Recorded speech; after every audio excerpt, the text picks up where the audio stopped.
What you say, Melo? You gotta look what you say, Melo. We really had one of the greatest college basketball teams ever. You turn that camera back on after the game? Mm-hmm. We're gonna have a ring on for a few weeks of it. Sure. We'll have a hat and shirt. Our will to win was strong. And to me, that outweighs any other thing. We wanted to win. It's as simple as that. What'd you say, Hakim? Hey, John. Charlie, tell him. Yeah, see what we had to do? We just had to go out and show him.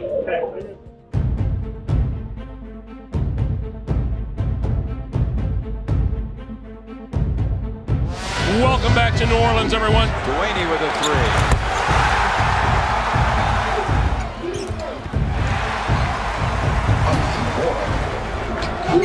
Look at this shot. Mac. Oh, my goodness. The shot is too long, and Syracuse is your national champion.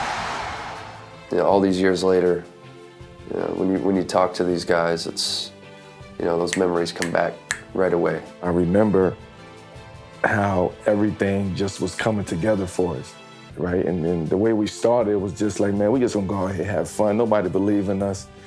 You know, for freshmen, it's like, it's impossible to win anything. Let's just go. I remember holding the trophy. I think someone captured the moment in the picture. It's like I'm holding the trophy, and I think I'm close to tears because the amount of work you put in all my years at Syracuse. After you coach so many years and you put all of your blood, sweat, and tears in this, you think, yeah, he's got to win one. You could see the growth of our team and the confidence of our team to where it was like, you can't, pardon my language, but you can't fuck with us.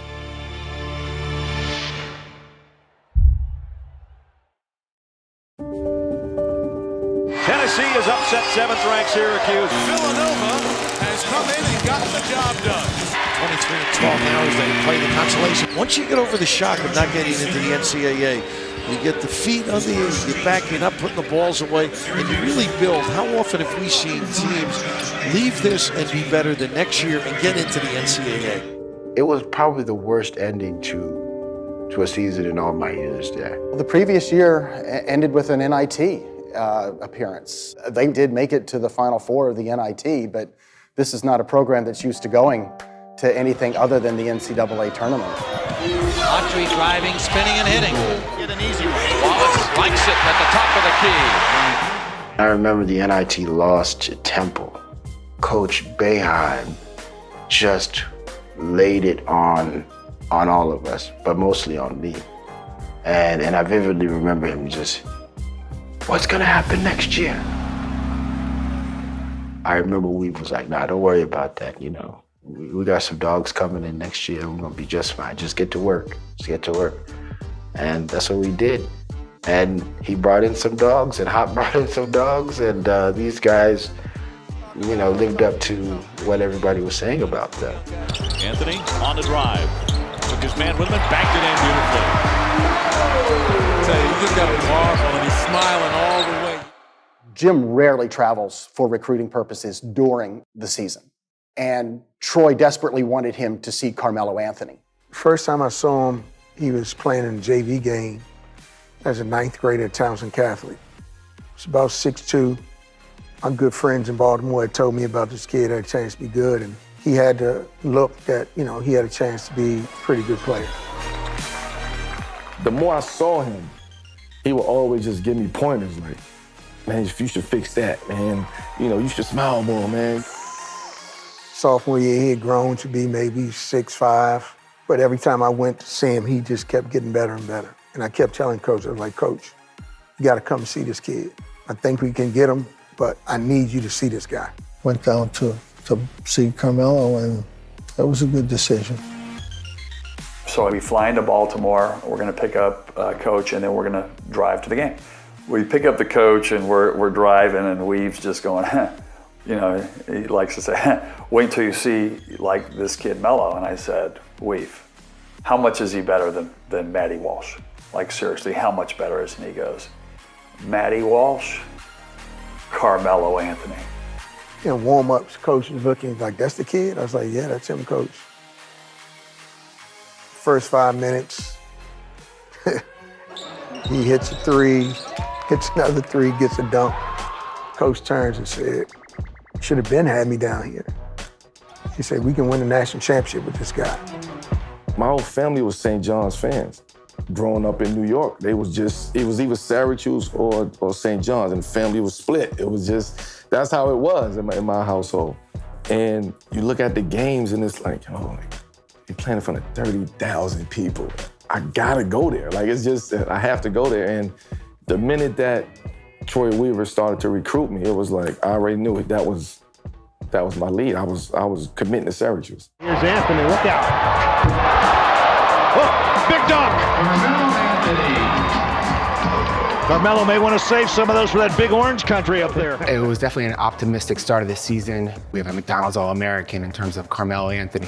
None of us had seen him play, or there wasn't a YouTube or Instagram back then. So we know he's a McDonald's All-American. You obviously assume he's very good, but you don't know. I recall the first time bringing the guys together, and we went to Archibald. So it was the old guys and the young guys. Carmelo was overweight. I think I was like, this is good. I was like, can this guy really play? Preseason pickup games, I was being tested. I remember I was being tested. I think those early runs, before we start official practice, are kind of the older upperclassmen feeling out the younger guys. That's exactly how I felt. I felt like I was on display that first pickup game at Archibald. I was like, all right, man, like I better come out here. These guys are sizing me up. They're seeing what I've got. Gerry got it a little bit. I got it the most, right? It was just like, #1 player coming into Syracuse, like, nah, this is ours. Like, he got to come earn it. And I respected that because that's what I came up under. You can't get on the court unless you earn your stripes. My first impression of him was this little chubby dude that always wanted to have his shirt on. This is what's all the hype about.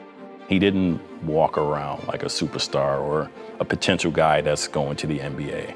He was just an 18-year-old kid that just loved being in the gym and playing basketball. He would play nonchalant at times, but then when somebody would score on him, he would get upset. He was going to make that person that scored on him pay, suffer in a dear way. He finishes and will go to the line for a three-point play. That was the best player that I had ever seen in my life up until that point.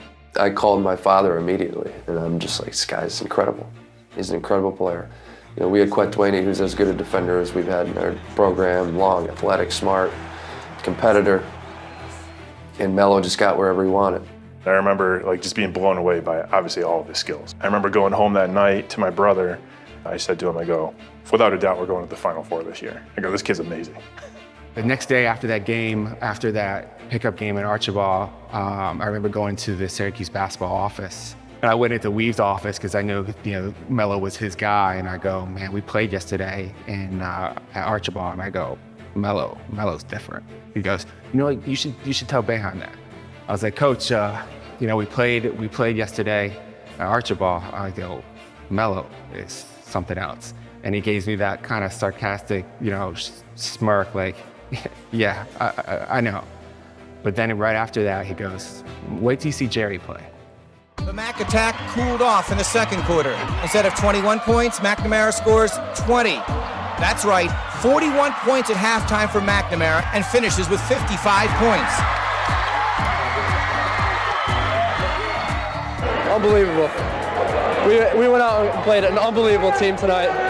First half we played incredible. Second half we went down a little bit, but what we did in the end, we've been doing it all year, is make follow shots. Gerry had it right from the beginning, had that chip on his shoulder that guys have from small programs. I love to get a guy who's had to carry his team through high school, do all the work. I love those guys. I didn't know what to make of Gerry, because I didn't know a lot about him, but then seeing him come in and seeing how quick he was struck me. And obviously just deadly from three-point range if you left him open. I remember in practice I had to guard him a lot of times, and no matter how hard I tried and how high I jumped, I just couldn't block him because he was had that split second ahead of me every single time. Pushed it up and got it. Just tossed it in. Look at the spot. He made the big shots. He wanted to take the big shots. Everybody wants to take them, but not everybody can make them. Gerry McNamara, he made them. Gerry had some Steph Curry in him before this whole Steph Curry thing. He's working out with Coach Hop, and they're shooting threes, and then they're taking 2 steps back, and they're shooting more threes. If anybody knows Gerry McNamara, he's the most competitive player on the planet. And we used to do a lot of shooting drills, and I would put like NBA line and different things like that. And sometimes, just to get under his skin, I put a tape and I wrote down Gerry McNamara range, and then I had it further and I said JJ Redick. He just had that competitive fire, and it was just so talented. Nobody really knew how good these freshmen were going to be, so they weren't even ranked in any preseason poll. You always talk about the older teams, and that's what wins in the experience. And here we have a cast of sophomores and freshmen, and very impactful freshmen. I hung out a lot with Matt. Like, Matt was my guy, Matty G. Best decision I ever made was coming here, hanging with you. I know that. I remember going over Josh and Hakim's place quite a bit, and doing, I think SOCOM was the video game back then. Matt, those guys were all playing it. So, yeah, it was more video games at that point when we were hanging out. Hakim Warrick and Josh Pace would have they had the hangout. They were the big time gamers, so everybody would go over there and play video games. So they were the ones that would have a lot of people over. And you and Gerry? Gerry and I, we were more reclusive. We didn't want anybody tearing up our place. We did enough damage in there. We didn't have to clean up after anybody else. Coming back from a road trip, you get up here at like 2:30 in the morning.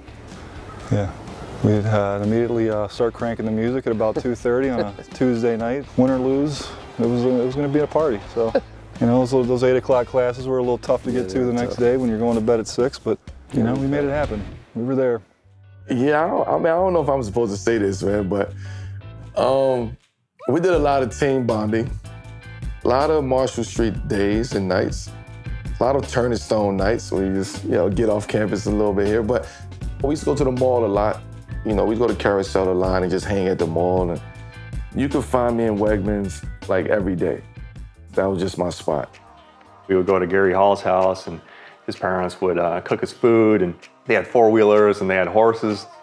And we would just kind of go and just hang at his house. Like some weekends just to, just for a place to hang out.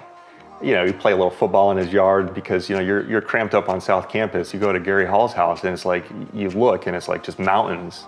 It was like heaven, man. Our strength coach used to go with us, me, Josh, the other Josh, Gary. I loved going out there. It was absolutely amazing.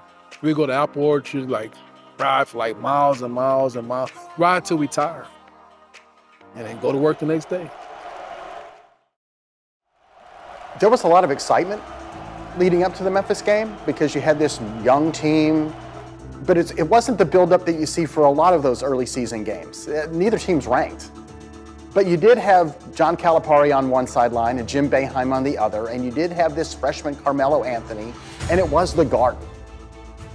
You're in the mecca of basketball. It was on ESPN. You have Dick Vitale commentating. If you want diaper dandies, we have them with Carmelo Anthony. For us as freshmen, that was a big deal. That was the real deal. That's when you knew this was real. Here we are, Madison Square Garden, and they kind of gave it to us. I just want to play well. That's it. I'm coming back home, my family, hundreds of tickets, and I just want to come back and play well. Represent Syracuse, I want to represent New York, I want to represent Baltimore. This is my moment. We weren't quite ready for that kind of a game with the freshmen. I mean, Melo and Gerry had big games. I remember that. He just thinks he can make all these 26 foot. It was my personal wake-up call to this level in terms of my confidence. Even though we lost, there was a stretch in the second half because we were losing that I had nothing to lose and I was going to go just be myself. We knew we were going to be great because of the talent that we had. And we knew that we had to become a team. We had the pieces. And Coach is a master at getting everybody, if it's Derek Coleman, if it's Carmelo Anthony, if it's Pearl, it's all about the team. The Memphis game I thought was really defining because at the end of the game, it was like Big Vital was going crazy. This is the Carmelo Anthony show and this and that. Coach Boeheim, we're not going to win with one guy. We're not winning because, on this. We got to become a team. And he went at Melo in a way where it was like, God, everybody else has to step up. Carmelo was very emotional. Carmelo was probably one of the greatest teammates of all because all he wanted to do was win. Yeah, I actually forgot about that, but now that he said that, it puts me right back in that time. Like, it was so much leading up to the Memphis game of the hype, right? And Boeheim hated it. Like, he hated it. First of all, Boeheim really don't like freshmen. I can see that. But he was saying something to me. He said something to me after the game. And I didn't understand it. Like, this is our first game together. Like, we're good. Like, if this is what it is, we're gonna be fine. And I'm going around to people, man, don't worry about that. Like, we're gonna be good. Gee, man, don't worry, I can't. Like, I'm in that mode, and Boeheim is like, no, we're not gonna win with just you. This is not your show. And at that moment, I was just like, I was so happy that, I played well in the Garden. I'm just, all right, coach. Like, I heard him. And then from that point on, I'm like, it's business. He's going back to Memphis with a big W. Queth called the team meeting after that game. Like, guys, if we really want to accomplish what we're saying in practice, which is Final Four, right, there are things that we got to do. Queth was super important. He worked hard, he had a great attitude, he was a good kid. And, guys listened, they respected him and they listened to him. Queth, come on in.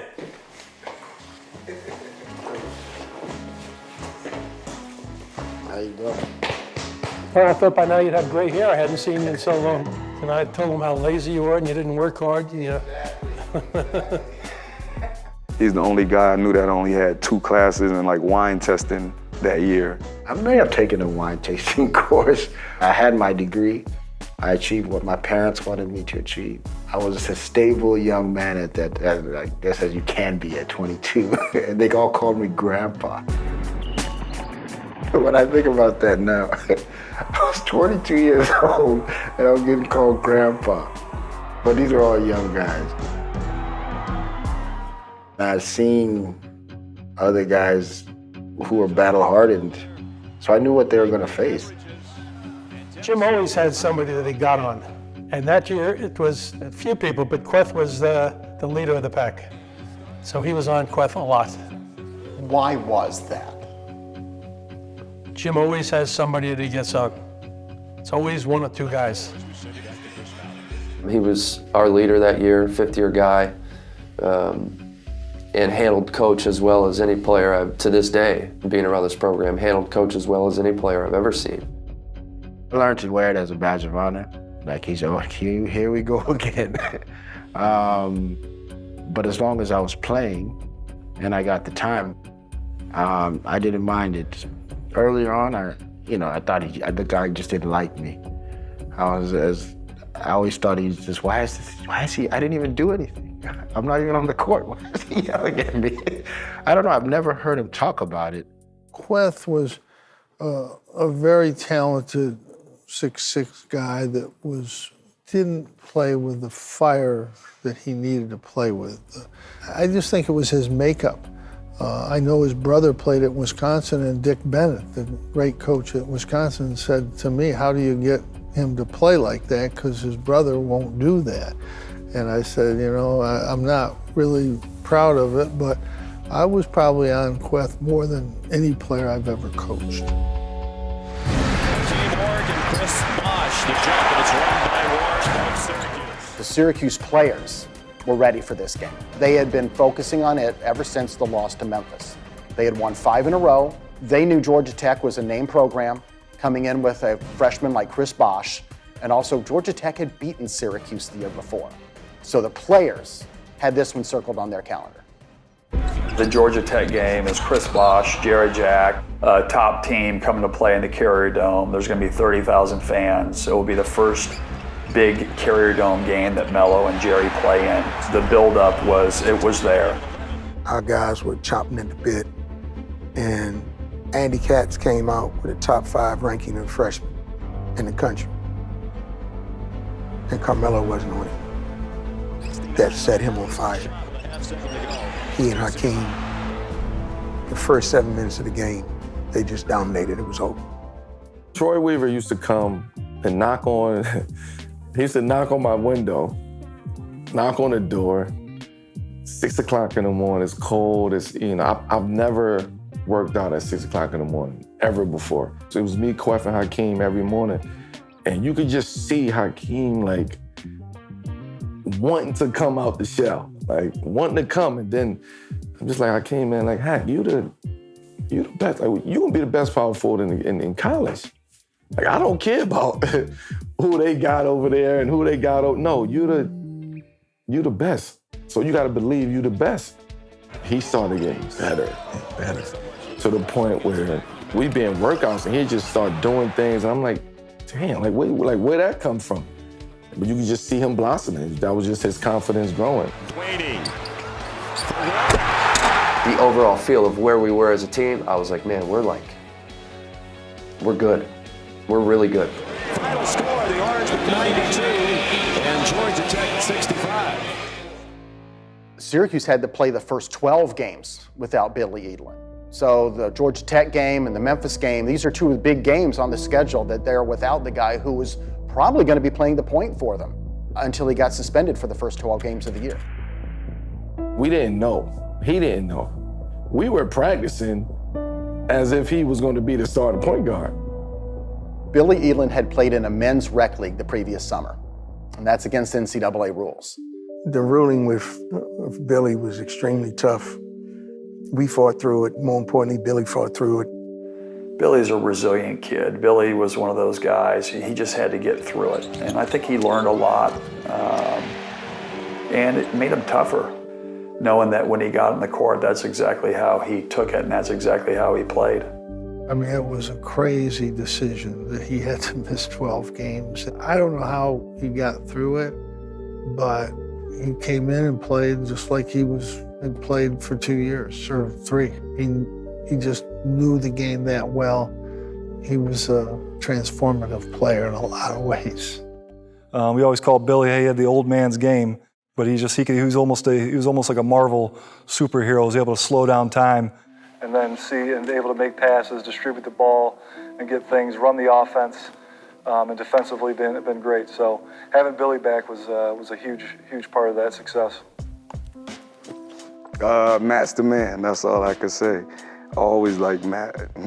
That's incredible, though. An old man's game, but he also said you were a Marvel superhero, that you could slow down time.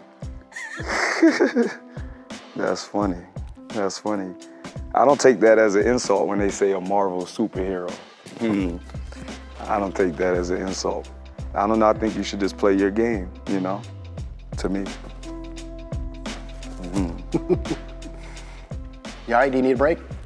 Yeah, I'm fine. I just wasn't I thought that was gonna be a funny one about that, but that's funny. I'm good. Billy Edelin was able to return in mid to late January. By this time, Syracuse is 11-1, and he returned for a game at Pittsburgh. They lost the first one that Billy was back. They would go on the road again and lose at Rutgers. So now they've lost 2 of their first 4 games when Billy's back. This might be the first time I've ever told this story. Coach had a joint meeting with myself and Carmelo. I think the way it went was, I don't want to hear that this guy isn't passing the ball to that guy. We don't do that here. This is the last I'm going to talk about it. We share the ball here, and that's the way it's going to go. For what I remember was just more so, y'all gotta get y'all shit together. Like what are we doing? Like we're smelling our own shit. And he would tell you that, you're smelling your own shit. I was a little bit confused, to be quite honest. But yeah, that was the last time that it ever had to be addressed. Coach was, really set his feet down, like this is the way it's gonna be. Rightfully so. And once those guys bought into it, which they did pretty quickly, we became probably the most dangerous team in the country. McNeil got it. Billy Elam wasn't the only Syracuse player who was going through off-court troubles that year. In October of that year, Jeremy McNeil's mother passed away. I think that was another situation that brought this team together. First of all, that's the worst day of my life's history, you know what I mean? To wake up to, something like that. Bernie Fine, he took me to the airport and he told me he loved me. I started crying like a baby. I couldn't stop. I'm giving a lady my ID and I'm crying and I'm sick. I bought him a plane ticket and I called compliance and I said, look, and they said, well, you have to fill out forms. And I said, he's going home right now. If I get in trouble, I'll get in trouble. I'll fill out the forms when I get back to school. But he's got a younger brother and sister and his mother just passed away. So he needs to get home now. I remember the phone call and I remember talking to Jeremy myself, and he was on the fence. When you go through a loss like that, you just question everything. Do I go back to college? Do I stay home? What do I do? And I remember him telling me, I'm coming back, Julie. My mother, for whatever reason, always loved Coach Boeheim and loved me being at Syracuse with him, and I'm coming back. And I was so happy to hear him say that. And, he did it for his mom probably at that time more than himself. I care a lot about Jeremy. Obviously, we spent hours battling it out, and to have him there was definitely, it was motivating to me to work harder and to be better, but I was so relieved when he came back. People used to say, why does Jeremy look upset after winning the championship? And he's just kind of standing there like stone. You can't see the emotion. But I know what he was thinking about. That's a moment you want to share with those you love. When that happened, I'm looking at my Melo go to his mama and King go to his mama, and I'm looking at my teammates go to their moms and their families. But my mom was gone. For me, it was just like, man, I'm thrilled. Hell yeah, I'm happy that we won. I'm happy.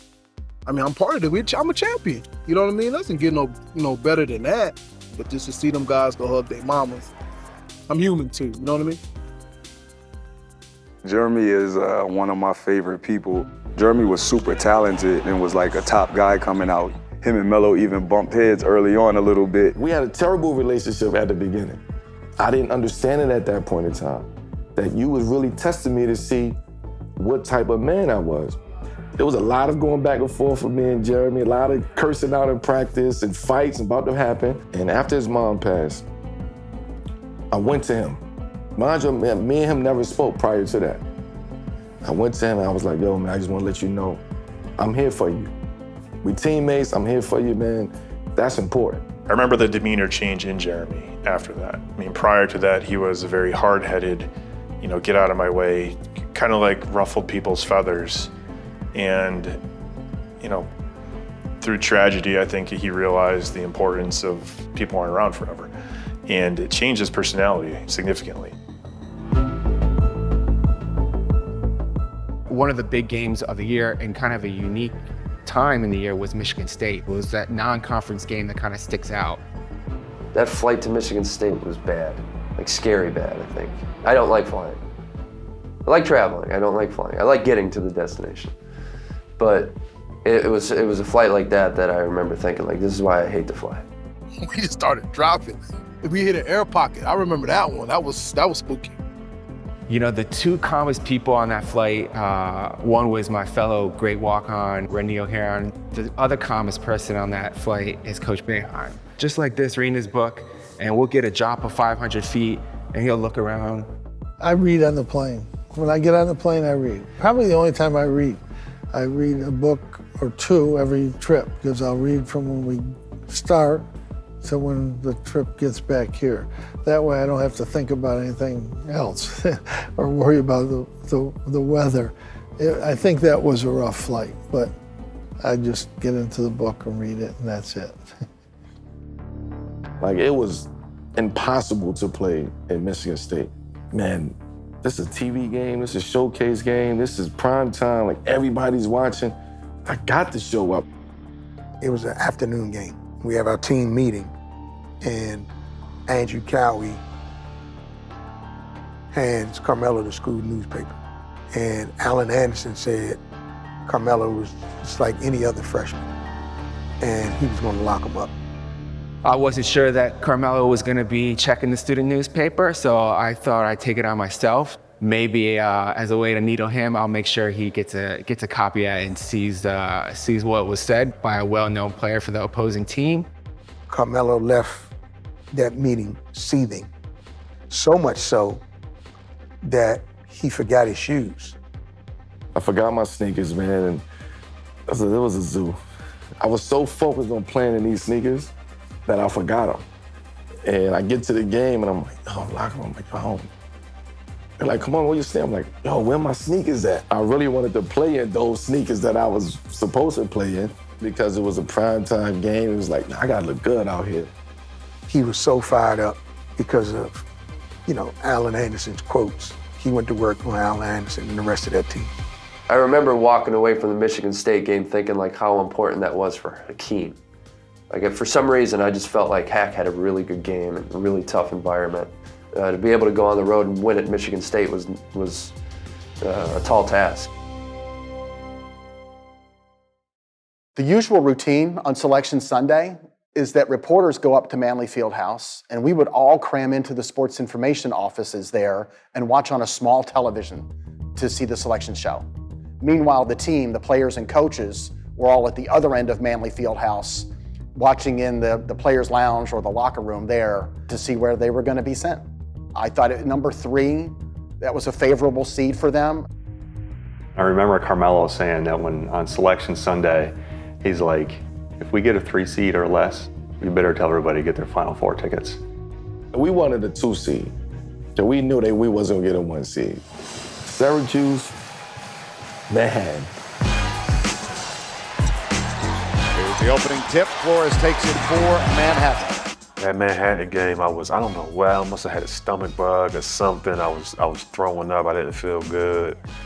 I just remember just wanting to get it over with. Luckily, my teammates had my back and we were able to get through that one. That was one of those moments to where you gotta suck it up, bro. This is the upper echelon, this is one and done. There's the counter. I think the term glue guy was invented because of Josh Pace. Josh Pace could do a little bit of everything, and he could do it really well. He was that glue guy. And for me, it's even more special because that was my guy, my roommate since summer start, my best friend on the team. On the court, he just gave you everything. Josh Pace that year he was our 6th man off the bench, and he was just a stat stuffer. I mean, he would come in and do whatever the team needed to do. Josh could do it all. He had some big games for us, some big moments. He never shied away from the big moment. That's what I loved about him. He affected the game in so many different ways. I knew that we could get him to play. Josh was gonna come to play, no matter who we was going against. And the bigger your name was, the more he wanted it. So I knew I had that type of soldier in the bag. The Oklahoma State game was as terrifying as you can get. It's so difficult to win a national championship because there's always going to be something. You got to be really good, you got to be really talented, you have to be. You have to get a little bit lucky, you have to be deep, and you have to have different people that make big plays for you, and that was the game. Holy cow! My goodness! That was kind of like the first game that they was like very, very physical. They were elbowing us. G-Mac was bleeding.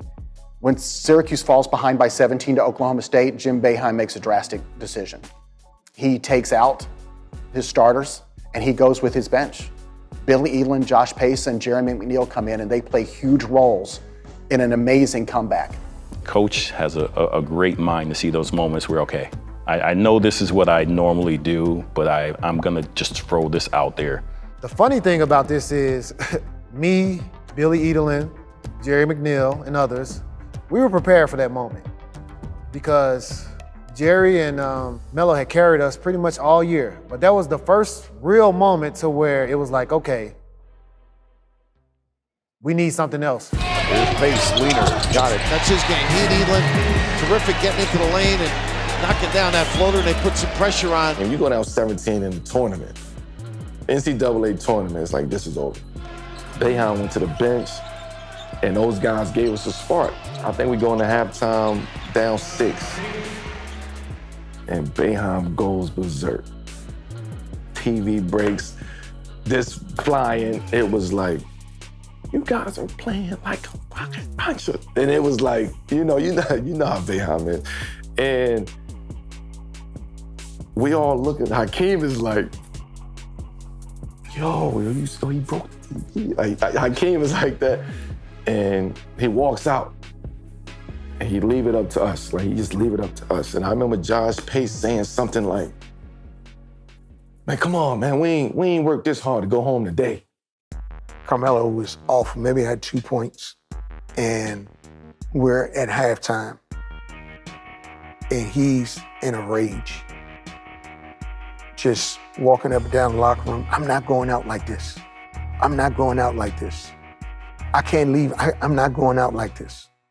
I guarantee you there's footage of Melo going right to me and putting his arm around me, and it was him saying to me, like, we need to get our shit together now. Like, we're not gonna win unless we do what we do. That was important for me. Like, now I felt like a part. Oh, you rely on me too. Like, I rely on you, that's for damn sure. But you count on me too. Like, all right, I got you. That's interesting. That's interesting that he said that, because everything going into that tunnel at halftime was the conversation that me, him, and Boeheim had. Yo, it's on us. Jumper, Anthony got it, and maybe untracked. I know Boeheim said that we can't do it by ourselves, but today, like, we gonna do it. We were down, I think 39-37. I faked one way and I faked myself out. And I turned and I smashed with Victor Williams, I mean, face to face. And I just ran off, caught, I hit it back to Billy Edwin, and I came back off to the right wing. And before I come off the second, I think I touched my head to see if I had any blood, and there was none.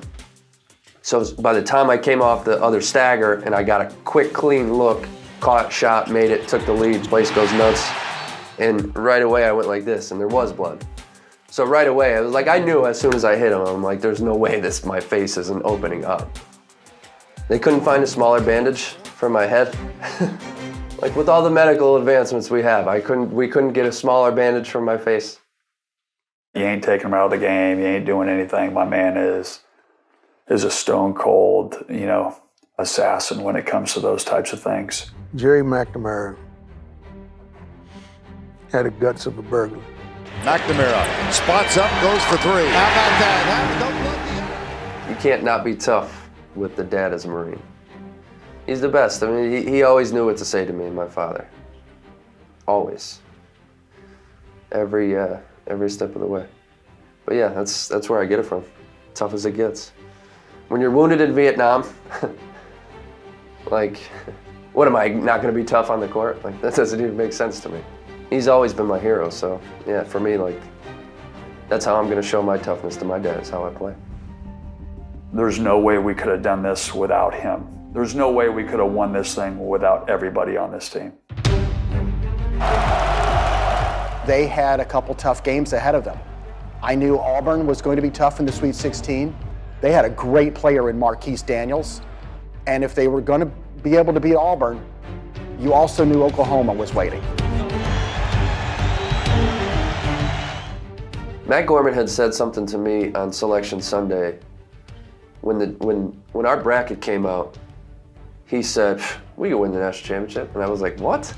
What are you talking about? He's like, Oklahoma's our 1 seed? Like, he was like sitting on the couch like, this is easy.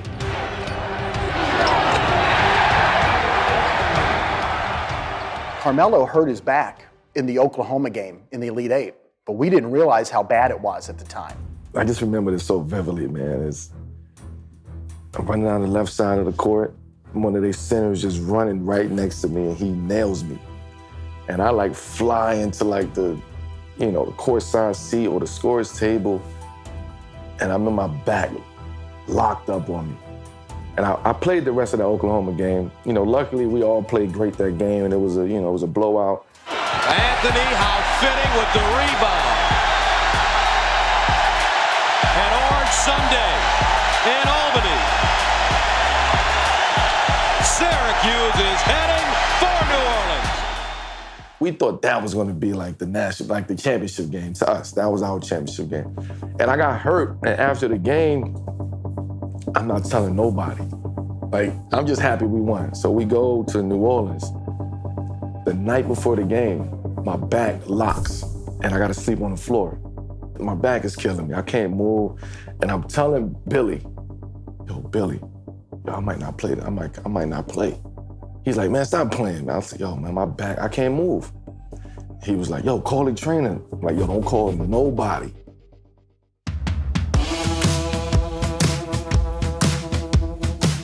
Going to the Final Four in New Orleans, I don't know if Syracuse is about to complete a fairy tale ending or if they're going to encounter some cruel reminders of the past.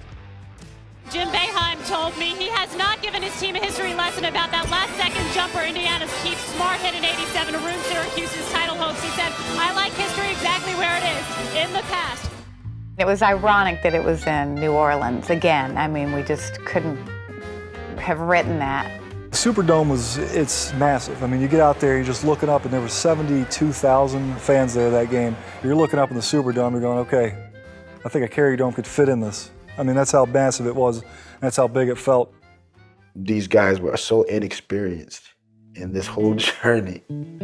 Everything was light. The locker room was light, the bus trips were light, the hotel room walkthroughs were just light and fun. What is you doing? Reading articles. Game day. Are you serious? Texas was really good. They were big, they were athletic, and most of all, they had TJ Ford. He was the National Player of the Year. He'd won the Naismith Award, he'd won the Wooden Award. He was one of the quickest players in college basketball. He was one of the quickest players I had ever seen, and I had seen Allen Iverson in person. TJ Ford was going to be a problem for Syracuse. I remember warming up right before the Texas game, the national semifinal. And it was the stretch of our warm-ups where we were just shooting. And I just stopped shooting. And for some reason, I kind of zoned out, and I was just watching Texas. And I just started getting really angry. I don't know why. It was just the motivate, it's just like everything. Like, I've worked my whole life for this. And I was just looking down at them, and I just got really, really angry. And I just turned, and Hop was the first person I saw. I'm like, Hop! And he looked at me, I'm like, damn. And he was like, oh, yeah. I was felt so disrespected, because I'm like, TJ Ford. Like, you know, like, you give him the Naismith Player of the Year. Like, no. So I felt like, man, I guess because I'm a freshman, they didn't want to give it to me. But that was what a lot of people was instilling in me. Oh, you're a freshman, they don't give it to freshmen. I'm like, so what is the criteria off of? Like, you might well just put that out there. No freshman could get Player of the Year. I was reaching for it because it was right there. Yo, you could be Naismith Player of the Year. When they gave it to him, Hakim knew it, Cowie knew it, Josh Page knew it, and Jerry's like, man, that's, you were supposed to have that. So Texas game come, I'm wobbly, just like I can't move, and I'm just like, I'm just gonna play, man. Like, I'm not even gonna think about it. And it was just flowing from me. Anthony, yes, sir. Melo versus Texas was one of the most dominating performances that you've ever seen a college basketball player have. Not just the way that he scored, but the way that he rebounded. The biggest challenge in the game was, and I could be mistaken, but Texas and Kansas were number 1 and 2 in the country in rebounding and margin. And so the biggest part of the game, if we rebound, we will win. If you go back to look at some of the rebounds, they were physical, they were out of area, they were in traffic. Melo just set the tone from the beginning of the game until the end. And It's one of the things that makes him so special and so great. Texas is Carmelo Anthony's signature performance in my mind in college basketball. Anthony. Look how long Anthony freezes the defender. Anthony with a new career high 31. He was on full display. He was on full display for the college basketball world to see. Everyone had heard about him at this point, but now he was on the biggest stage in the second game after you just watched a clunker with Kansas and Marquette. Aside from Carmelo Anthony's unbelievable performance against Texas, most Syracuse fans are going to remember that game for one other thing, and that's Hakim Warrick's dunk over Royal Ivy. Didn't quite have the handle. And Warrick, everybody has the ball.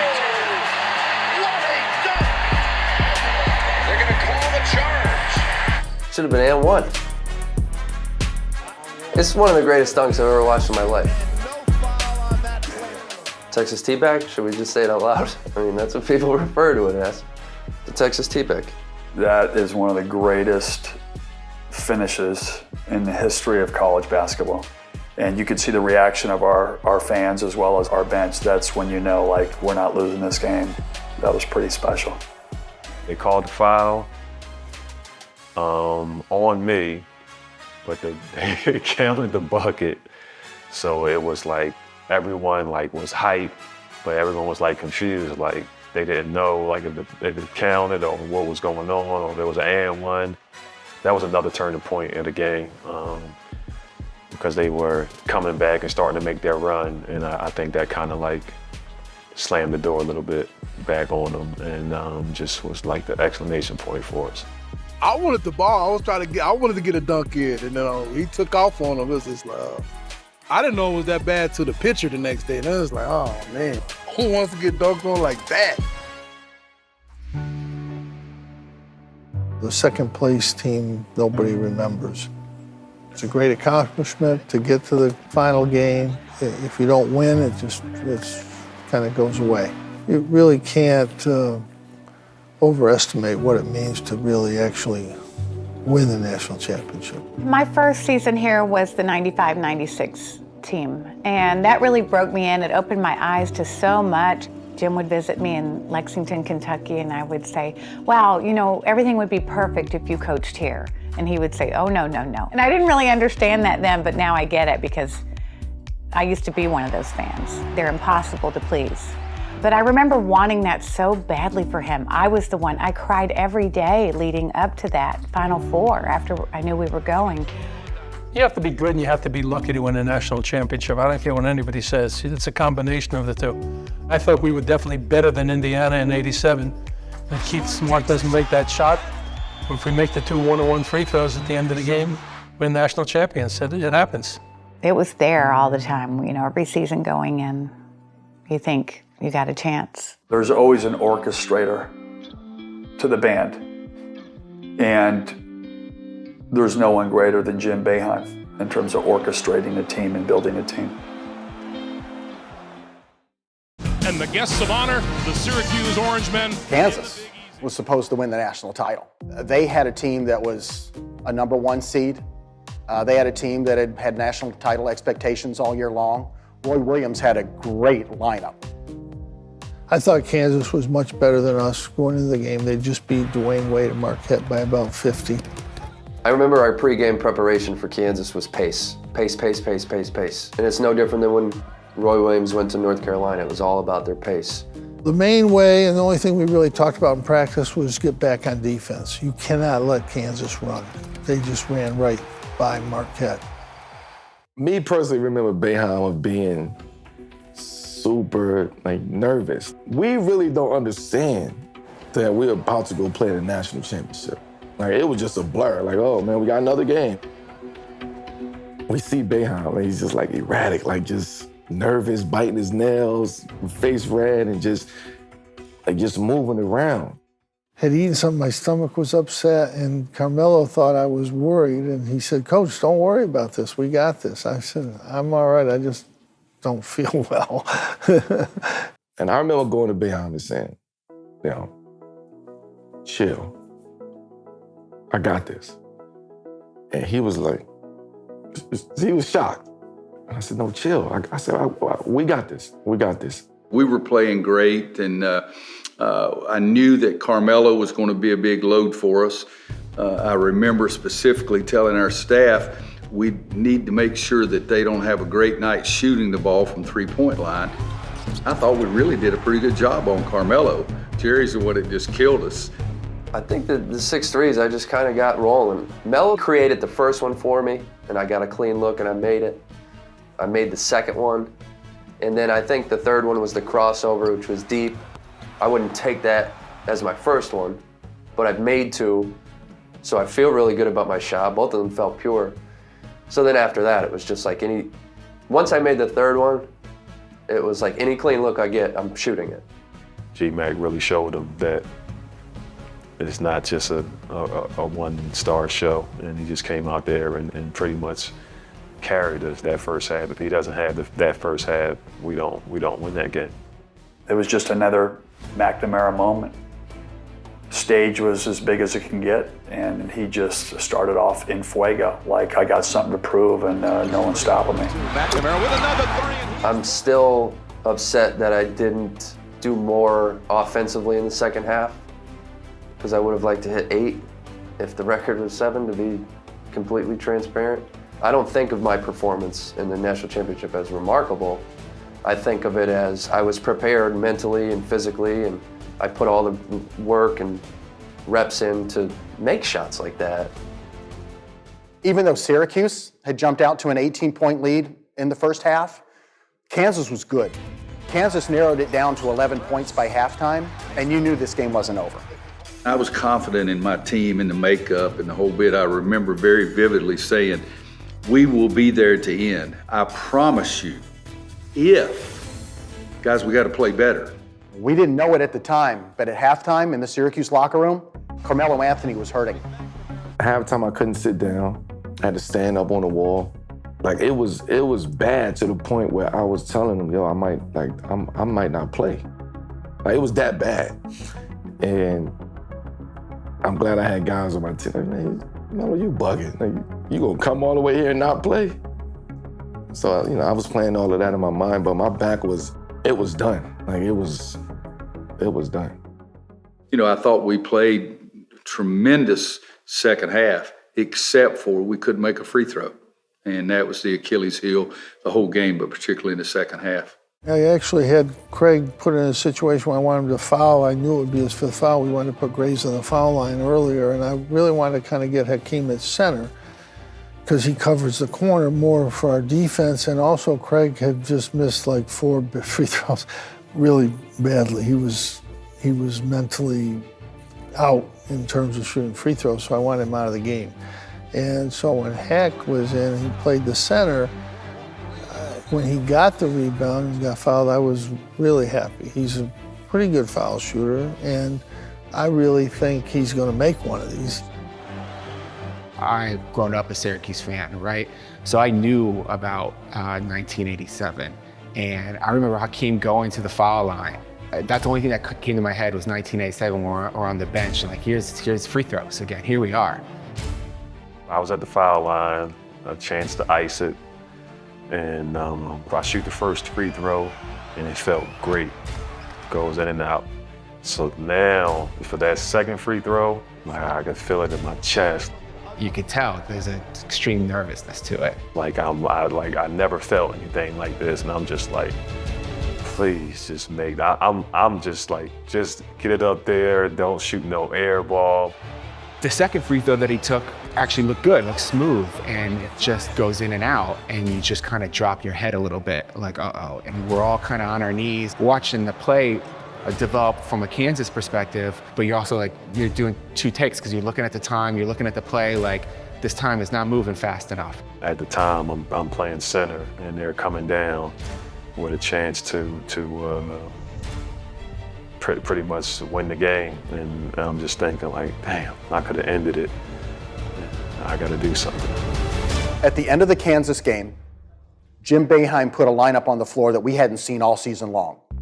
Hakim Warrick at center, and then a bunch of guys to defend the perimeter because you didn't want Kansas to take a three-pointer to tie the game.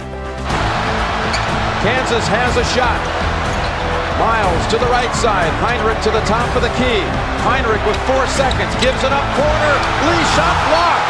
They have less than a second to go. This is the best play in our program's history, number one. But it also transformed the way that we play our defense to this day. To make sure that the backside, because of what he did, it's the last resort rotation in our zone defense. And what a play. That changes everything right there for the program. For him, a number of players on that court, that block right there. Yeah, he was in the lane. He was in the lane when that's crazy. He had almost 2 feet in the lane when the guy caught the ball and he got there. That's the only picture I ever really wanted. I got in a couple places. In the scouting that we had done for Kansas, we had seen that play that they run pretty well, pretty often, where they swing it around the horn, they get it to that corner guy drains a 3. As I got closer, I just was looking like, man, I might be able to even try to block this. So I just jumped and then just made sure I turned my body away. So if I did get close to him, I wouldn't be able to foul him. And I just looked up and started jumping. It was still some time left, but I think that pretty much sealed the deal for us. That was the game. I mean, that was the tournament. If he doesn't get there, the guy's a 50% shooter. We could be heading to overtime very easily. When he let it go, I thought the ball was going to go in the basket. And then all of a sudden, Hakim came from nowhere, and I thought it was a great, great block. As soon as he gets that block, we're looking at the time of it. Is that the game? We're almost like ready to rush the court. When that buzzer is sounded, it was just a mad rush. It was just pure joy, enthusiasm, and wildness that, it was like a blur. When I got to the court and I finally got to hug him, I'm elated and I'm emotional and screaming, and I'm like, how do you feel? And he goes, relieved, let's go home. That was it. And it was so him. Absolute relief. I was happy, but I was pretty controlled. I didn't jump up and down or anything. I just shook hands and told Roy the same thing that Bob Knight told me. Bob Knight said, you'll win one of these in '87. He didn't tell me it'd be so long, and I told Roy he's going to win this, and he's obviously went on to win 3 of them. So I had the right call there. And I went up to Jimmy and I said, Jimmy, I'm dying for my team, but I'm really happy for you. He looked at me and he said, one of these days, you're going to get one also. He said, heck, you'll probably get more than one. When the buzzer sounded, the first thing I saw was Queth Duaney, because he caught the air ball. And then I turned my attention back to midcourt, and I could see the players from the Syracuse bench coming in that direction. It's like watching the World Series or a Little League World Series. All these guys are just diving on top of each other. It's not fun being at the bottom of the pile. I can tell you that. I was the first one on the floor. I was the first one that jumped on Melo that ended up turning into the dog pile. So when I went to jump on Melo, I thought he was gonna catch me. And he ended up dropping to the ground. And then that just created this cascade of everybody falling over. Melo was on the bottom. So when I got thrown on, Queth got thrown on after me. And the back of his shoe, when he came down, the back of his heel hit me, like scraped my right cheek. So it hit me in the face. So that started burning. I remember that burn. And then after that, I was like, oh shit, And I looked down and I see Melo and he's like, ah. So I went from really excited to getting kicked in the face to seeing a helpless person getting crushed to hey, we got to get off him. He's hurting. I would never want to be on the bottom of that pile. And just so happened, Hakim knew that. And then he grabbed me and jumped on me. And I'm like, no, no. And then I'm looking up and I'm like pinned down and everybody just coming and I'm like, I can't breathe, I can't breathe, I can't breathe, get me up, I can't breathe. And I just remember Josh's face saying, we the champions. We are the champions. I knew that was the end of the road for me. And I was never gonna put on another Syracuse jersey, never get yelled at by Coach Boeheim again. What you say, Q? We in there, they don't understand what that means. He's holding the box sheet in his hand. He's not saying anything. I started looking at Hakim and other players like, is he gonna talk? Like, what's going on? Maybe he was soaking it all in or couldn't believe, but right when he did talk, it wasn't about the game. All he talked about was just thanking people, right? He just went down the list of thanking players, thanking coaches, thanking managers, thanking whoever was in their room. He was very emotional. He was very thankful. He showed a lot of gratitude to everybody. But then to me, it was like, thank you. 27 years of 27 years of carrying this, getting there, so close. All the great players, the same moment, same time, same arena, same position, same situation, same side of the court. Keep Smart hits the shot. Like, it was like, it couldn't be written no better than this. I remember the motorcade driving us back to the hotel. This is how it must feel to be like a president. Because there were like 20 or 30 motorcycles to the right of us and in front, clearing the road all the way to the hotel. When we got back to the hotel, Ronnie Cycli was waiting, and he came on the bus. He had flown in. He was flying back out, and it was just a great moment to see him. We saw his head and shoulders above everyone else, and it meant so much to pull up. And Jim's like, "There's Ronnie," you know, and that's the face that we saw. I remember Jim got out, went right up to him, and you know, the congratulations and the joy, and then going into the hotel, just the sea of people. I remember getting back to the hotel and having a hard time getting through the lobby. I remember Hakim's mother, Queen. I remember the McNamaras. I remember Melo's mother and the beads and the celebration and people throwing beers to you and different things like that. My favorite memory of, I don't even want to tell it because I get kind of emotional telling the story. My favorite memory of that night was the scene in the hotel was incredible. Bus pulls up and they literally had like a rope to the elevators because there were thousands of people in our hotel. So I had a bunch of family at the game. So we get back, we're going, everyone's getting on the elevator. Well, my family's like, you know, they got the coolers of beer. It's like typical Scranton, you know. They got the coolers of beer waiting by the elevator and they're all there. And my father's the only one not there. So I'm like, where's Dad? They're like, he ran up to the room, he's coming back down. So like by the time I saw my dad, like I couldn't even look at him without, I can't even tell the story. Sorry. But long story short, hugged him, kind of went like this. I didn't go out. I went up to the room. I didn't have a beer. I just kind of relished in what was around me. Just watching them. My dad was drinking Bud Heavies, no question. Budweisers all day, king of beer. Walking up and down Bourbon Street, everybody's dancing, you know, everybody's, you know, I mean, Bourbon Street, it's a party, kind of just wherever you are. You could go anywhere.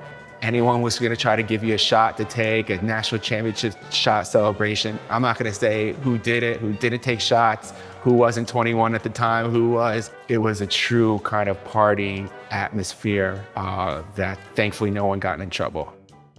Well, there's some stuff I can't say, Mike. I just can't, I won't and I can't. But it was a blur. It was a blur. And we got in really late to the fact that where some people almost missed a flight home. I'll say that. Some of us may or may not have gone to bed when we went on the plane the next morning. I might have worn my velour Syracuse jumpsuit for maybe a week that week, We had put together a small dinner party, went to Smith & Walensky. And to get Jim out of the hotel, we had to do a body rope, people to just so that he could just get right to the car. We celebrated there for an hour and a half or two, and then we went to Bourbon Street at 3 o'clock or 4, whatever it was. I remember that dinner being so nice, and then I remember Jim is not one to go out and do extras, and it's always like, no, let's go back to the room, but he sat at the head of the table and he's like, let's go to Bourbon Street. So we did, and that was so much fun. He had beads up to his ears, I think, people just throwing beads on him, and had a lot of fun. Just really walking around, running into people. Mike Tirico was out there. It was so fun. And then that's where we found the pimp hat, the orange hat. There were 3 guys with those on. I said, where'd you get those hats? I love them. And he's like, here, have mine. And so he gave it to me. And I remember on the airplane on the way home the next morning, nobody went to sleep. And I still had on the makeup from the night before. We're in the plane, and I have that hat on because I look so crazy and bad. And I said, Jim, you should wear this hat when we land. I wonder how he's gonna respond to that. And he's like that. And then I'm like, okay, he's gonna wear this hat when we land. And then I remember Craig going, Julie, and I look back, he goes, can I wear that hat? And I go, I think Coach is. So sure enough, he put it on, came off of that plane, and the rest is history. Felt right, felt like a cool thing to do. Kind of was a good moment, I think. The orange floppy hat. When I saw that hat, I said, what are you doing? What are you wearing that for? The orange floppy hat ended up becoming a symbol of that trip, of that experience of New Orleans, of that championship. Can't always be in character, Everybody thinks they have me figured out. They haven't quite figured me out. But we were kind of jealous because you could see back home, in Syracuse, you could see Marshall Street. Guys are lighting trees on fire and people are on the street partying. So you kind of hoped you were there. If you're going to celebrate a national title in Syracuse, you're going to go to Marshall Street. It was nice going to the Dome and having the people there for that. That was a good night. That was great. That was a really good night. I think when basketball history looks back at this year's team, that this will be the youngest team to ever win an NCAA championship.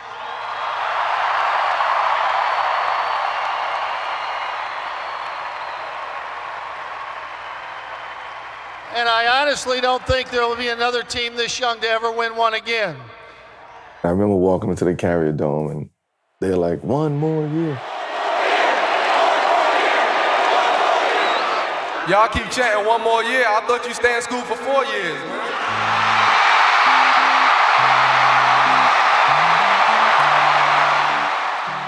And I'm like, I thought you were supposed to come to college for 4 years. But I'm saying that not in a jokingly way. I'm just like y'all kicking me out. Like, I never said I was leaving. I went back into the locker room, and Boeheim is like, what's wrong with you? I'm like, they keep talking about 1 more year. Like, I ain't going nowhere.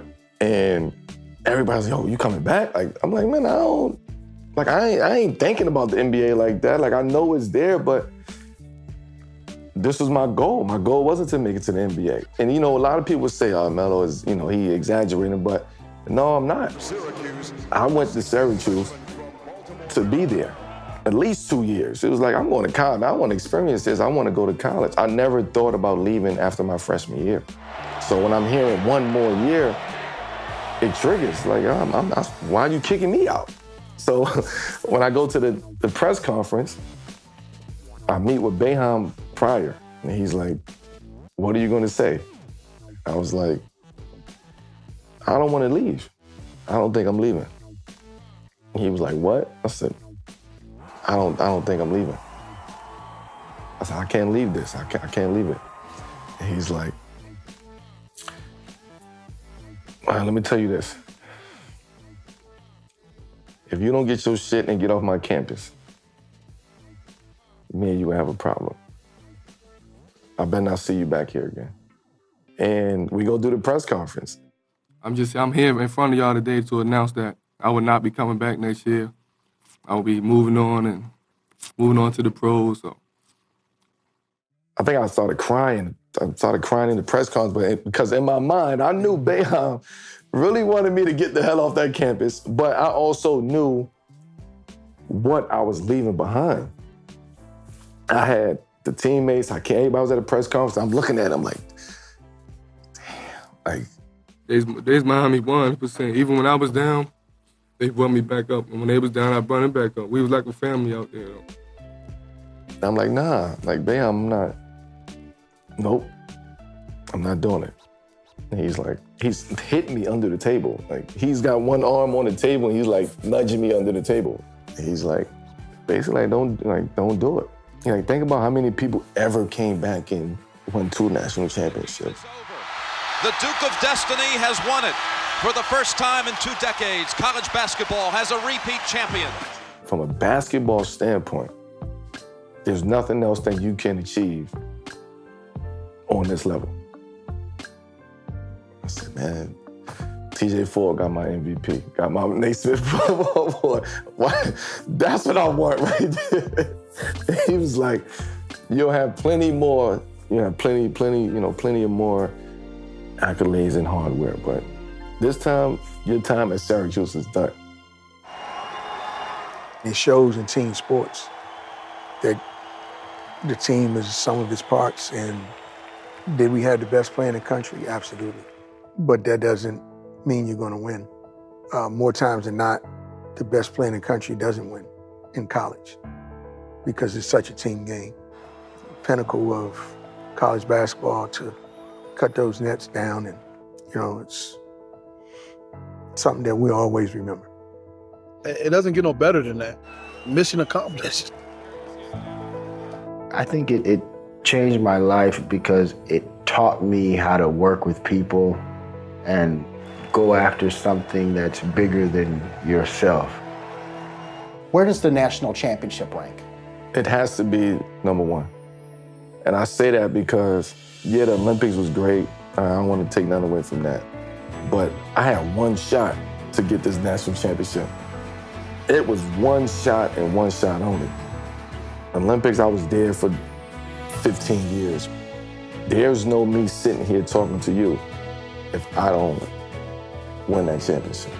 So it has to be top of the top. I'm so grateful. Like, I'm so lucky. Think about how many people try to experience that. People in our business, in our industry, have chased that forever and don't taste it. To get it, I'm just so lucky. I really am. Incredible.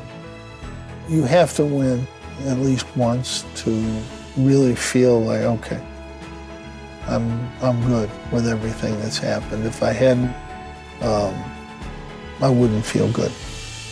Syracuse is your national. Pressure valve got released on him. He's like, okay, I did it. Meaning him, I did it. I won. Now I can be put there with those guys. That's all he was missing.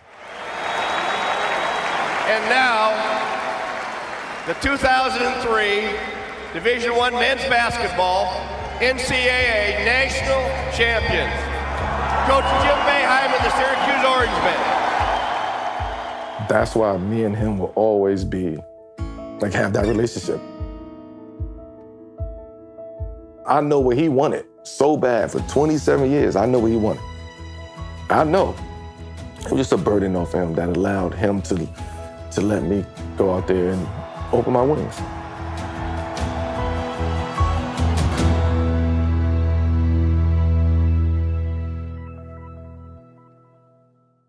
The buzzer sounds in the national championship game. You've got 2 or 3 words to describe your absolute emotion at that moment. Thank you, Lord. Honestly? Yeah. I thought? Yeah. Holy shit.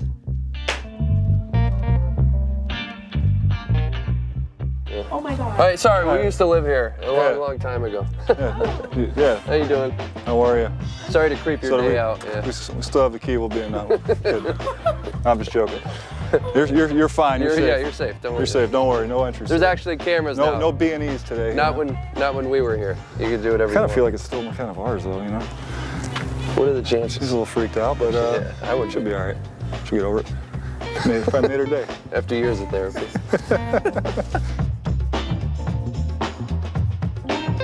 You didn't know.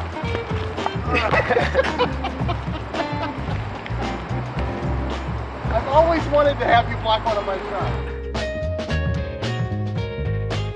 I thought we won that game for some reason. I'm sorry. I thought we won in overtime. We gotta look this up. I'm looking up right now. This would be great. Pittsburgh 73, Syracuse 66. Huh. God damn it, Mike. January 18th, 2003. Would you like to know? No, I don't want to know, Don. I don't want to know anything else. And he'd be walking in practice, and he'd stop, and he'd itch the back of his leg. And he'd be like, I had a particular walk. Got it down to a T where he'd walk. Yes, everybody has idiosyncrasies. We've asked some of the guys if they have an impersonation of anybody from the team. Oh. Well, have they all done Jim? Mostly. Boeheim walks to Hakim and says, he grabbed his nose, what the fuck is wrong with you? What the fuck? That was the most stupidest shit that And when he did that, I already knew Boeheim was gonna get on him. You would never make it to the fucking NBA doing dumb shit like that. So that's my impression of Boeheim. But I mean, Jim, it's all his mannerisms of this stuff, and he's a character. Like some games, I just want to watch him. It's so entertaining. If the game's boring, you can watch Coach Boeheim.